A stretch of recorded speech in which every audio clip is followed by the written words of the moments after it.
up, you nerds? Wow, look at me. Look like Tintin. Today we're going to be talking about Solomon Island giants. And all this information is from Wartime Stories, one of my favorite YouTubers. I go to sleep listening to this guy. He's partly the reason I'm into all this cryptid type of stuff. And another YouTuber I got this information from is called Forgotten History. So currently there is a 25-foot long unmarked grave on the Solomon Islands. Locals will not allow exhumation. So currently there's this grave on Solomon Island. So what is the Solomon Islands, right?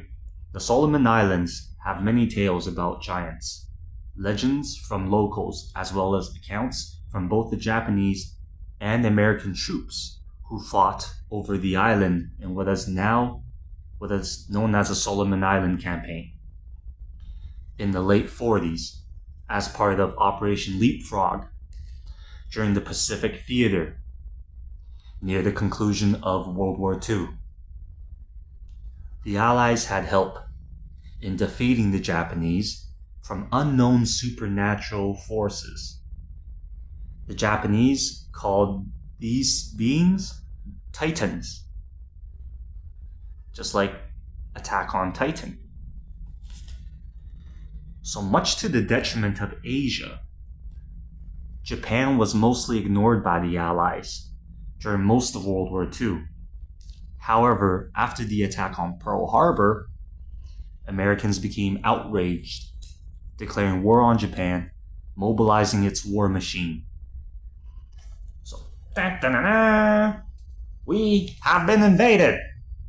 The attack on Pearl Harbor is an attack on our freedom, liberty, and democracy. Thus, Operation Leapfrog was launched, a strategic plan to retake Japanese-controlled islands in the Pacific, one after another, using each taken island from the Japanese as a forward operating base to launch an assault on the next one, eventually reaching the Solomon Islands.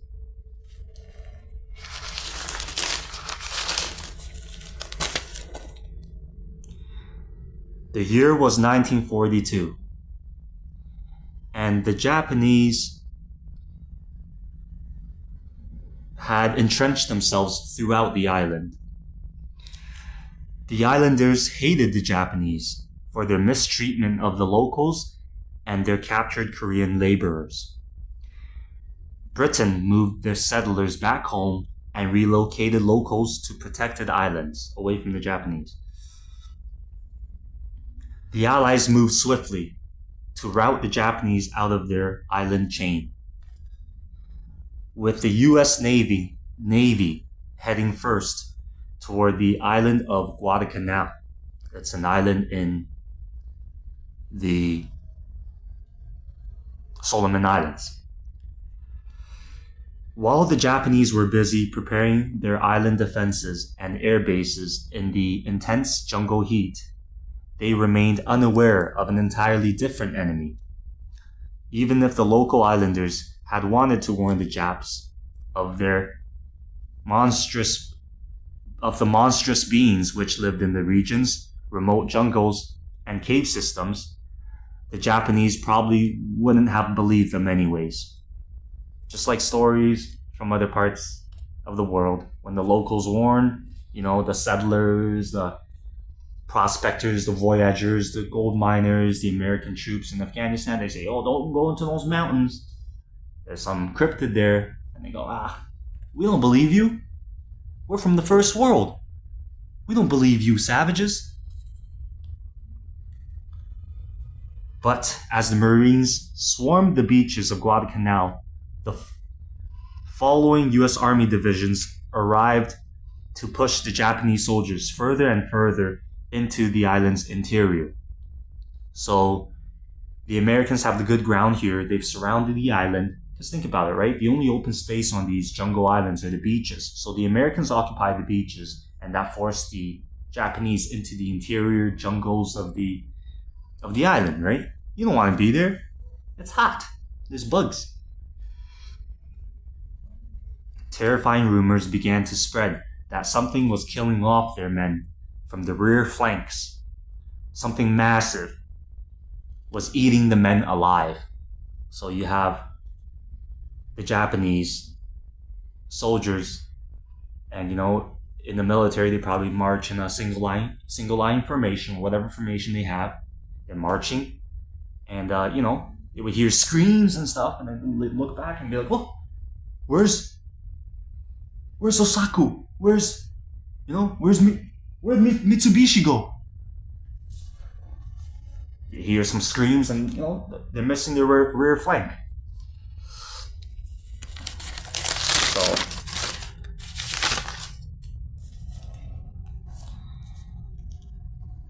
the Solomon Islands is a sovereign state in Oceania, just northeast of Australia, consisting of nearly 1,000 islands. It's a chain of 1,000 islands. And it's a volcanic chain of islands, just like Hawaii and Japan, right? As the earth moves, as the crust moves over, pockets of lava, pockets of magma and stuff that are closer to the crust, islands are formed from the active volcano underneath the ocean. That's why you get a chain of these islands. And there's 1,000 of them in Solomon Island. They are said to be inhabited by Melanesian people for thousands of years. So what do you know about my previous videos? The Melanesians have a high percentage Denisovan DNA. Papuan, I can't pronounce that, Papuan from Papua New Guinea, or whatever, I don't know. Papuan settlers began arriving at around 30,000 BC. Austronesian speakers began arriving at around 4,000 BC. So this island's been populated for a long time, different diverse mix of people. So the Austronesians began arriving at 4,000 BC, 4,000 years before Christ, bringing cultural elements such as the outrigger canoe, with them.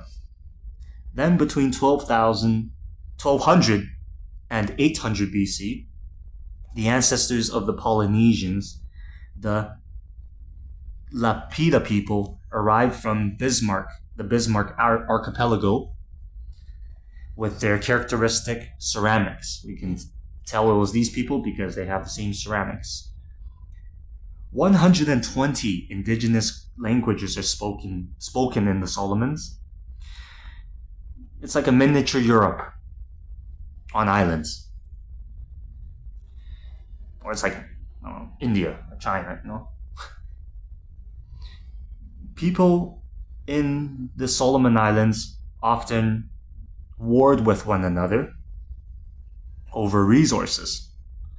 They were infamous for headhunting and cannibalism. The people, just the normal people living there, were cannibals and headhunters, right? Well, shrunken heads and stuff, right? Before the arrival of Europeans. Before we bought Christ! The first European to visit the islands was Spanish navigator Alvaro de Medina de Nera,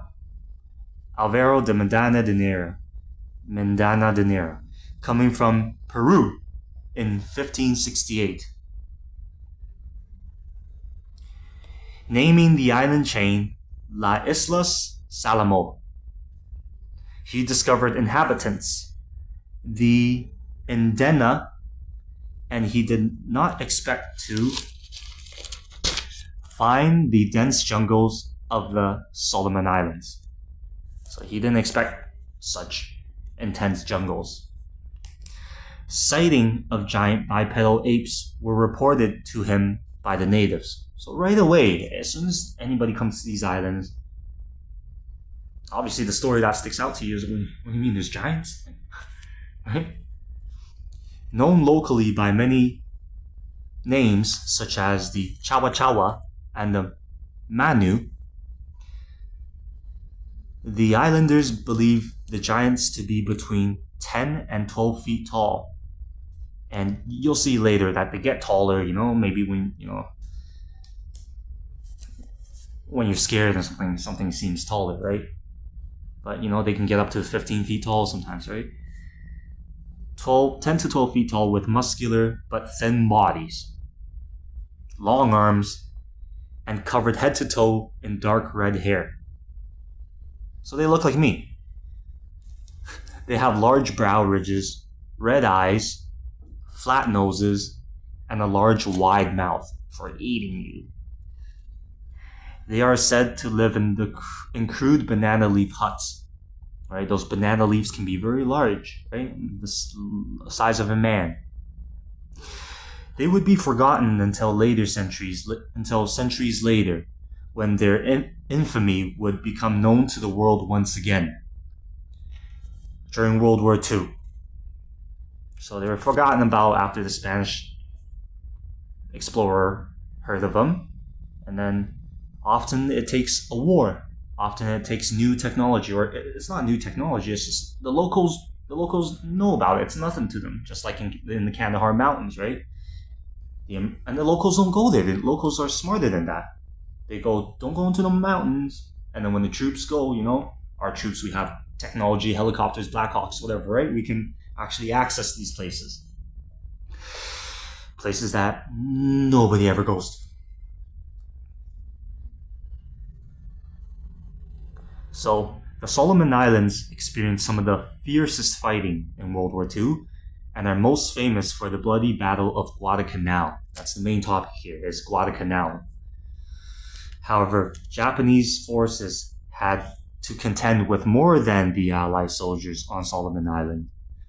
While traversing the island's numerous remote, thick rainforests, the soldiers often reported coming across giant hairy hominids, ranging from 10 to 15 feet in height, covered in long brown to reddish-brown hair. These creatures had immense arms and were known on occasion to even brandish crude weapons, such as clubs, and from different sources, they had spears. They are known to be quite aggressive and even attack them. Several accounts tell of the terrifying beasts crashing through the foliage to ravage squads of soldiers, or snapping apart trees and broken branches with threatening displays of power. Imagine like a gorilla, right? When a gorilla or a chimpanzee displays its power, what they do is they thrash, right? They grab sticks and branches and they thrash. But these guys are doing it with trees. Bullets had little effect on them. Thick hide, thick fur. Soldiers would, on many occasions, be kept awake at night by the inhumane wailing from the dark as the strange behemoths wandered at night. So these soldiers would prone at night. They're so scared they're laying down. They can't even sleep. They're kept awake at night. And obviously these are the Japanese soldiers, right? Because they're in the interior of the jungle. They didn't have in a way, high ground, right? They would have the high ground because the jungles are in the mountains, but they had the bad ground. The American troops occupied the beaches, forcing the Japanese into the interior.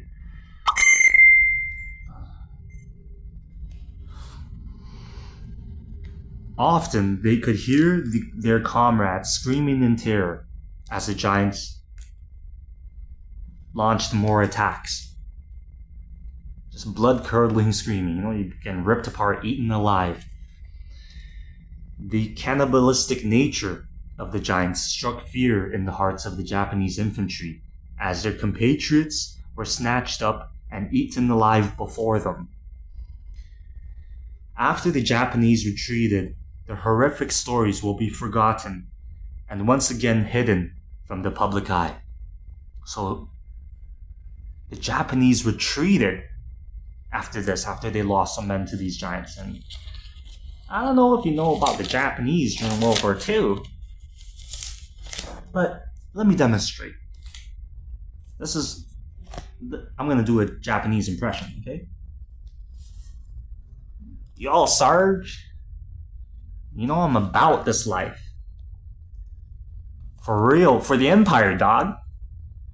For real. I'll grade babies, man. Y'all kill myself right now, fam. But this shit, yo, that's too much, fam. A lie?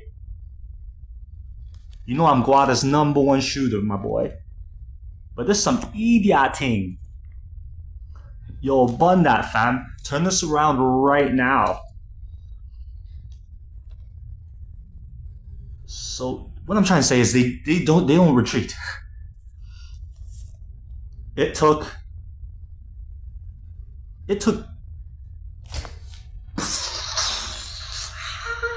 and then another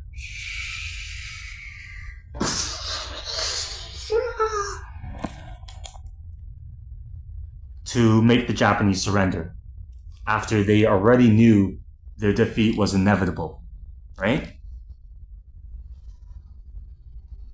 One other time the Japanese surrendered was when they retreated into mangrove swamps and were attacked and killed by two 20-foot-long saltwater crocodiles during the 1945 Battle of Ramree Island.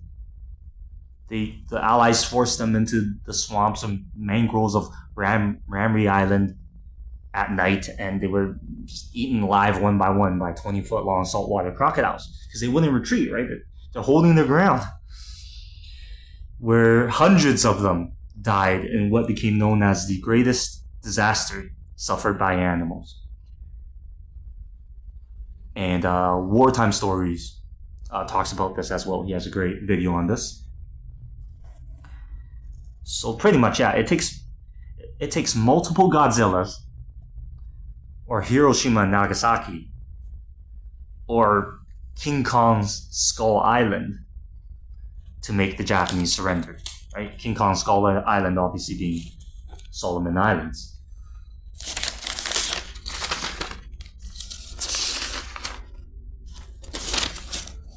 So the Japanese retreated.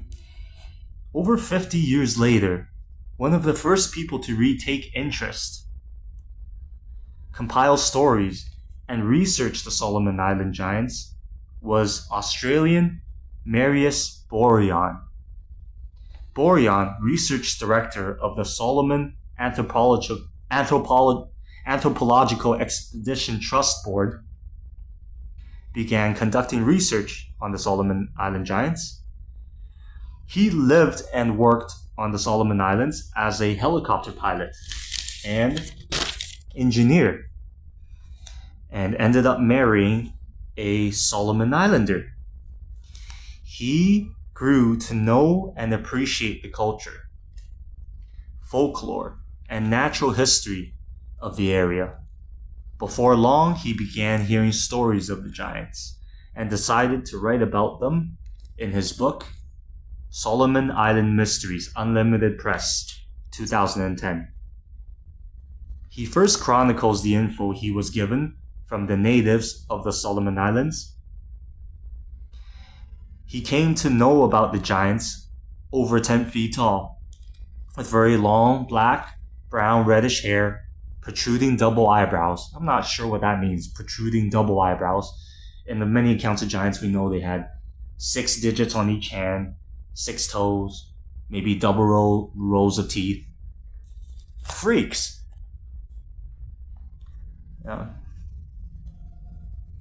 Bulging red eyeballs. So they had double eyebrows and bulging red eyeballs, flat noses, and a wide gaping mouth.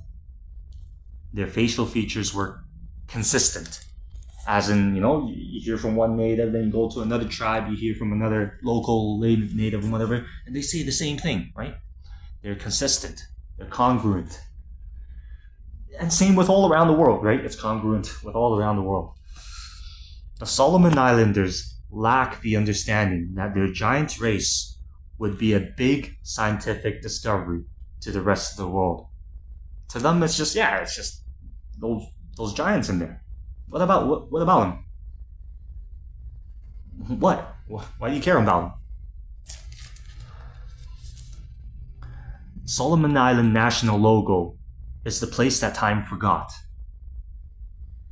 Just like, we talk about the Taklamakan Desert in China, which is Persian for the place of no return. It's not really like that, but it just kind of remind me of that. Boreon has collected first-hand accounts of the sightings of giants over 15 feet tall. Oh, now they're getting taller. Leaving footprints around construction sites. The Guadalcanal people all know the story of Mango, who passed away 2 years ago. So he wrote this book in whatever I just said above, 19 whatever, right? So it wouldn't be 2 years. It wouldn't be 2 years ago. It'd be 2 years ago back then when he wrote the book. She had been kidnapped by giants 50 years ago and spent 25 odd years with them. Now, this is like the story of the Chinese half-breed, right? Where a Chinese woman was kidnapped and then returned to the village and bore an offspring. Her people had given her up for dead, right? Until she was found pregnant and hysterically frothing from the mouth in the garden on the northeast coast. A giant had taken her as a wife. When the men realized who it was, they tried to capture her, but her skin was as slimy as an eel. She was as slimy as an eel. You couldn't grab onto her. And they found it difficult to hold her. One of the men got an ingenious idea. He got some particularly rough-sided leaves, which they used to hold her down and tie her up with a vine. Understandably, she was mentally unstable for the remainder of her life, just like all the stories where these women return. I'm going to talk about the Sitka stories too of the American Southwest, where when a captured woman returns, like they're not the same anymore. But she was able to communicate enough to relay the story, her story.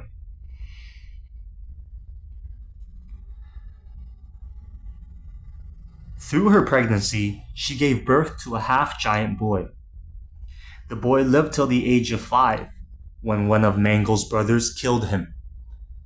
And same like all the other stories with these half-breeds, half-mudbloods, right?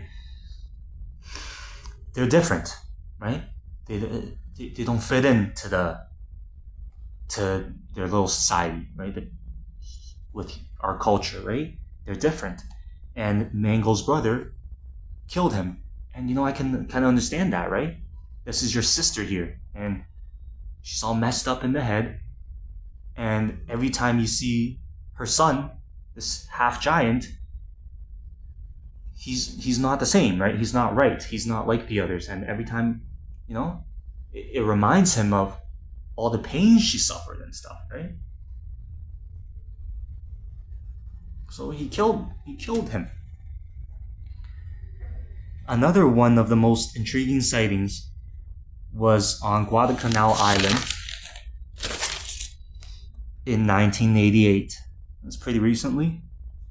Some construction workers at Gold Ridge Mine, a construction site, a mine that's, for some reason, it's been on and off. It's been active and non-active over the course of 30 years. So sometimes they shut down, but sometimes they keep mining. Kind of strange. So some construction workers at Gold Ridge Mine on Guadalcanal Island were using a bulldozer when it broke down.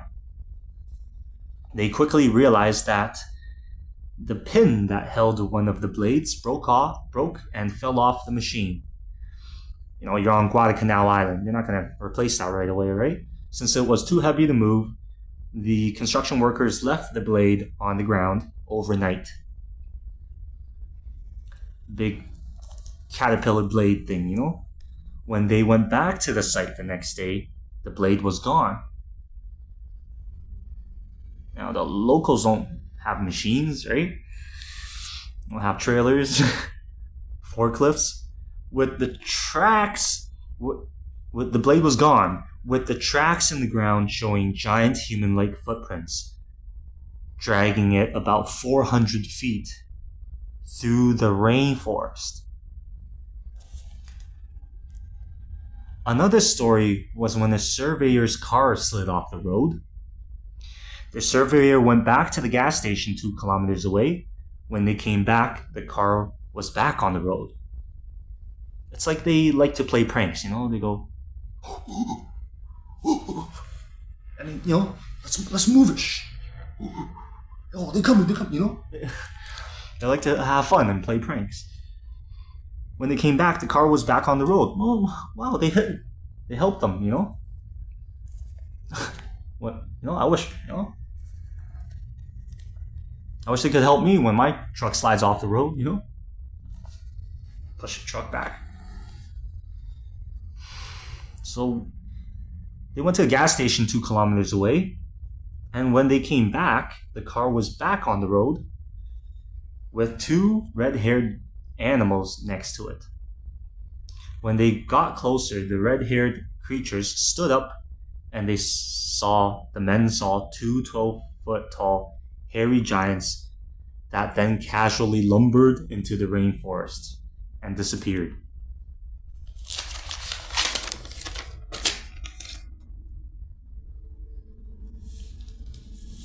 So what's interesting about the locals' accounts of the giants is that they believe they were somehow descendants of mankind. Due to their close proximity over thousands of years, the locals believe they inherited their cannibalistic and headhunting nature from the giants. Right? They're all cannibals, the locals and the cryptids.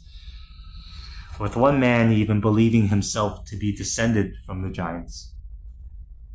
Due to their more recent conversion to Catholicism, the locals believe the giants to be Nephilim.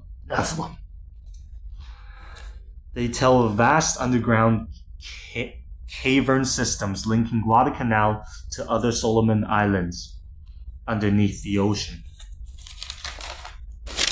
where the giants dwell. Underground caves, guys. This is similar to the hollow earth theory. I briefly mentioned that in my previous videos. Everything is linked, guys. Everything is linked. It's just the same story, different location, fam. So the hollow earth theory tells of giants within the interior of the earth, right? Interior of the earth.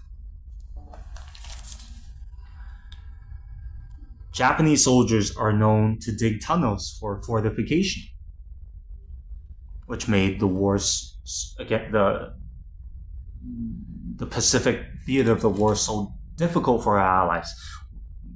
Americans lost so many lives fighting the Japanese, right? They were so entrenched. They had such good defenses. Pop out, shoot you, get back in the tunnel, and then it's linked to another tunnel. You can't even find the guy anymore.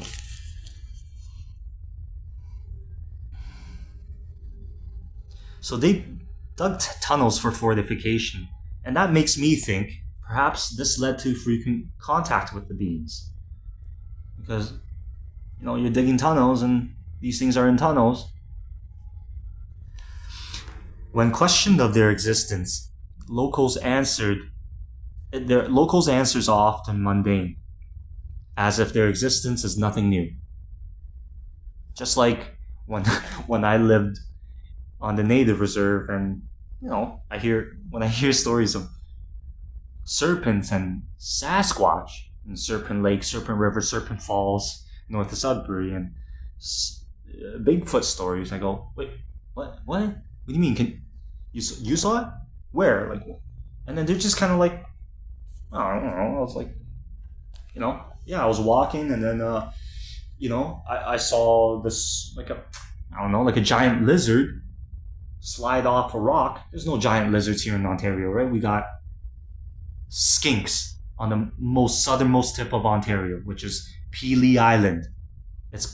Pelee Island is so far south on a peninsula. It's a peninsula, and then Pelee Island is an island, and then there's Point Pelee, which is a peninsula, and it's so far south that there's actually skinks there, 5-line skinks or whatever, right? And that's the only lizard that lives in Ontario. It's so warm there that it's got a North Carolina climate, right? It's got a different climate. So, the natives would be like, yeah, I saw a giant lizard slide into the water. And I'd be like, what? And they'd be like, I don't know. Or, I'd ask him about a story about Bigfoot, like, can you clarify? And they just, like, make a joke about it. They would just make, I'm like, you think Sasquatches are real? And they just, like, make a joke about it.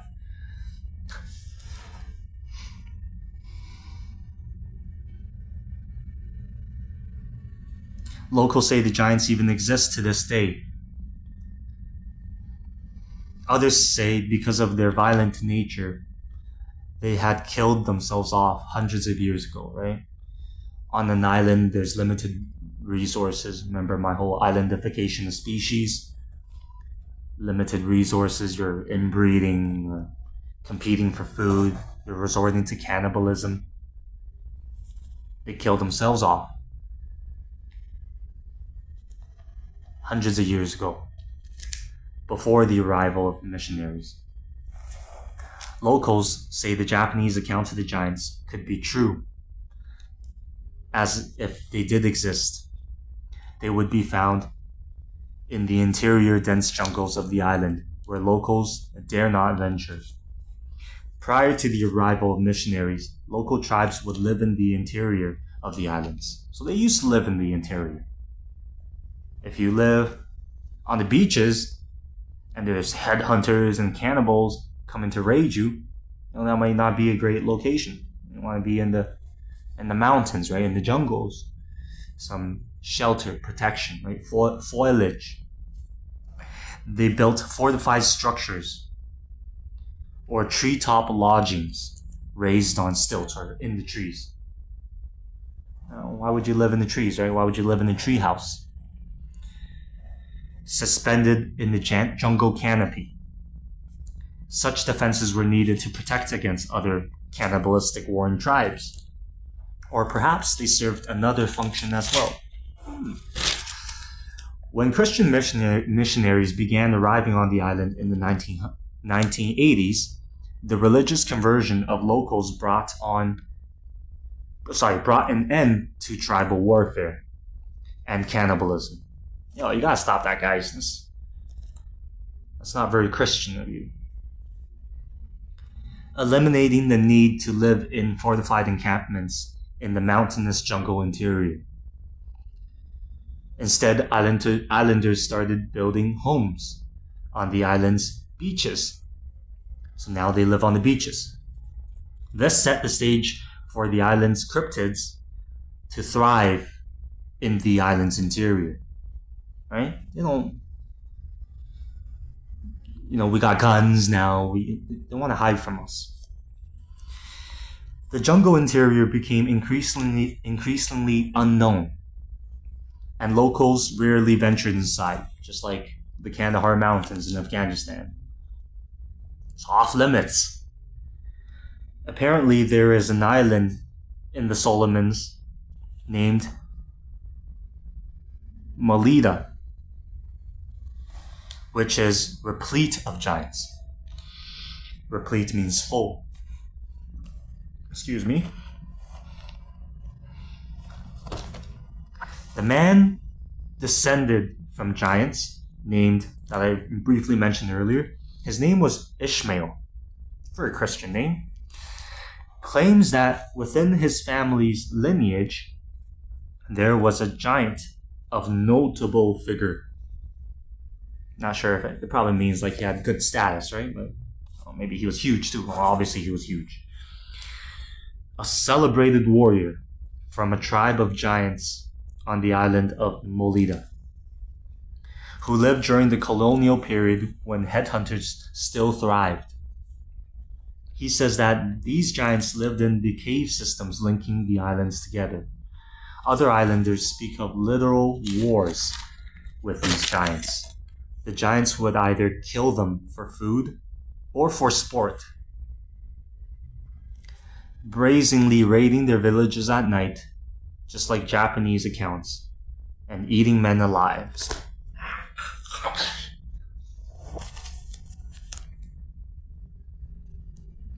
I'm very visual. I like to imagine this stuff. Chiefs would send war parties after them, only for them to return in vain with fewer men.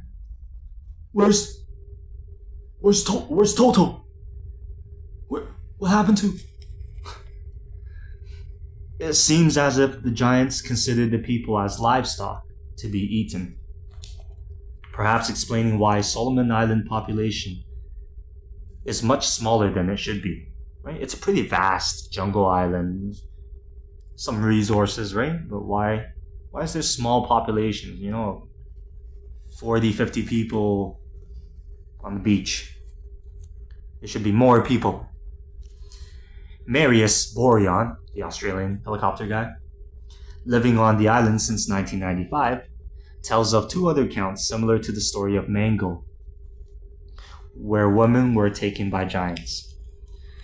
His opinion of why the Solomon Island giants stopped hunting people is a culmination of three things: a war amongst the giant tribes that took place in previous centuries, killing each other; the introduction of firearms to the islands, us killing them; and quite bizarrely, alien intervention.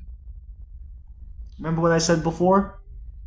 These cryptids are always followed by caves, geologically active areas, seismically active areas, and UFOs.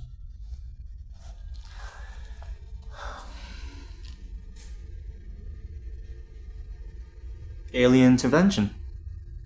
His book was heavily criticized by skeptics as he frequently mentioned government cover-ups and secret underground UFO bases. Now this is the 1995, and some Black Ops stuff. Indicated in his book, the island was no stranger to UFO sightings. There's at least one documented instance where American sailors spotted orbs flying in a diamond formation. Many orbs in the sky flying in a diamond formation over the ships during the invasion of Guadalcanal, believing it to be some kind of Japanese weapon, some Black Ops. Their defenses were scrambled. Scramble the jets! But the UFOs disappeared without instance and were ultimately forgotten about in the following invasion, right? And there's the fiercest battle of World War II on Guadalcanal, right? Forget about those orbs. Those like giants. You're dealing with giants. And oh man, that wasn't so bad. I thought it was gonna be hard, man. Researching this, I copy and paste people's information, but it took time, man. Like, doesn't my writing look like Chinese calligraphy or something, man? It's pretty ugly, but and it's all jumbled together. I put my career aside to do this stuff, man. Took me days. It took me hours, but it spread out and stuff. And I apologize. I couldn't do a video on Tartarian giants. I know that won the poll for my next topic, but I'm just not ready for that, guys. I'll probably talk about other things about Tartaria. Maybe I'll talk about the structures. Maybe I'll talk about how Tartarian buildings were heated, maybe with another type of technology that we don't have these days, right? They have metal frames and to conduct heat throughout the buildings. So maybe they had some sort of technology to heat their buildings, because these Tartarian buildings were not very, didn't have much insulation. They were not well insulated, right? The big, beautiful glass panel windows, those giant Tartarian doors, the high ceiling. It's not built for heat insulation. So, they probably had another way of heating their buildings. And just the giant doors themselves, right? What were they built for? Why would you need such giant doors that humans can barely open? And so they had these giant doors that humans can barely open, and then built into these giant double doors were smaller doors, like a normal door for us. You have smaller doors built into these giant doors. What are they putting horse-drawn carriages through these giant doors? Probably not, right? Why would you take a horse so that it can poop on the inside of your beautiful Tartarian architecture? You wouldn't. So I'll probably start small with Tartaria. It's such a big subject, right? And there's probably so much information on it, and I'm just not ready for that. I honestly thought I'd be ready for Solomon Islands. I thought it'd be a breeze, tell a little story of the Japanese in the jungles. But man, I wasn't ready for this either, to be honest. And it goes so much deeper, right? This rabbit hole goes so much deeper, and I wanted to get it all into here. But sometimes you gotta know when to call it quits. And then I'm like, yo, I need to make this video. I want to put something out here. I'm glad it was 41 minutes, so it can be one video. Thank you for listening, guys. I'll be back.